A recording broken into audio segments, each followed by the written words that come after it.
قال طول أنا متقهوى لين أعلمكم بعلمي. قال عد علمك يا بدوي. قال يا شيخ أنا الذاني الديان وجايب ما يحفظ الصرة وانت عطاياك للعجمان وسبيع والمطيرة والمره وبعض الهواجر وهالنجران والعتيب اللي ورا الحرة مالك لبعض القبائل شان ما فيك نصيب بالمرة. كان يقول لي تضحك من هالدول على الفطرة. قال عدها كان يعيدها.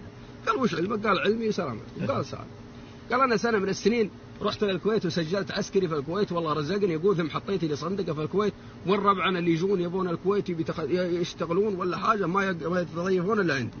صرت الراتب اللي ياخذه دوبه أغديه وعش العرب هذول. أخذت سنين يقولوا جاتني مراسيل من يوم ربعنا قالوا حنا فخار والديرة زاينة والحلال زاين وروح على نجار.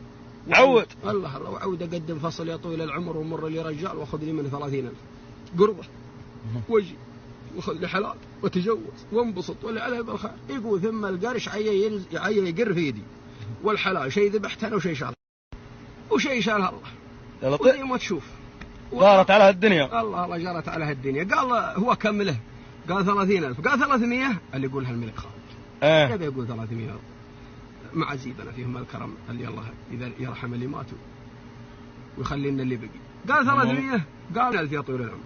قال وش يقول 300 قال يا طويل العمر 10 و10 و10. كان يقعد يضحك الملك خالد. قال اسمع يبقى يقول 300,000 يقول 300 يا وجه الله. قال اسمع 30 للديان يا سلام و30 لك يا سلام و30 للعيال 90,000 كرمها الله. وبعطيك شفت لونية هذا ونية جمس حول شفت لونية هذا قال لي قال بعطيك ونية هذا وخذ فيها ما الله اكتب لك. قال لا هذا ما اعرف اسوقه خليني على الددسل حقي. قال بكذا بكسر اخذ هذا. قال ما اعرف اسوقه. قال برسل معك واحد من الخويا يوصل لي البيت. قال لا دخيلك يا طويل العمر. قال ليه؟ قال ان جاني الخوي قال لو راح الخوي معي بضيفه وان ضيفته ماني مخليكم وراي بجيبكم وان جبتكم راحت 30 حق الديه وال30 حقتي وال30 حقتي راح الحصيل كله.